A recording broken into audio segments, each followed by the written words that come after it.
यो मुकुमलुङ त जुन तपाईँहरूले अलि व्यक्त गर्दै हुन्छ नि त्यसको अर्थ के त त्यो तपाईँहरूकोमा त आउँछ कि भनेर आएछ। अब म भन्छु मुकुमलुङ तिनवटा चिज छ है। मु भनेको हामी के भनेकोहरू एथ्नोपोलोजिस्टहरू भने अनुसार चाहिँ हामी साइनो टिबेटन ल्याङ्ग्वेजका एउटा सन्तान हौँ हामी।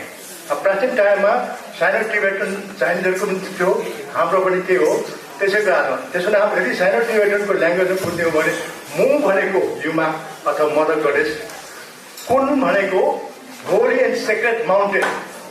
माउन्टेनहरू पहाड धेरै हुन्छ, त्यसमध्ये पनि कुन चाहिँ पवित्र डाँडो जहाँ चाहिँ भनौँ न युमाको चाहिँ दरबार हो भन्ने कुरोहरू हामी बुझ्नुपर्छ। कुन भनेको त्यो र लुङ भनेको चाहिँ एउटा सिम्बल हो, जस्तै ढुङ्गेको सिम्बल हो जहाँ चाहिँ पवित्र देवी देवताहरूको बस्ने ठाउँ है भनेर हामीले बुढापाकाले भने त्यो भाषा चाहिँ सायद तपाईँहरूले अर्थ हुन्छ कि भनेर मैले खोजेँ। मैले चाहिँ के अरे सामाहरूसँग अथवा पुराणहरूसँग अध्ययन गर्दाखेरि मैले त्यो पाएको छु। त्यो कुरा नबिर्सौँ।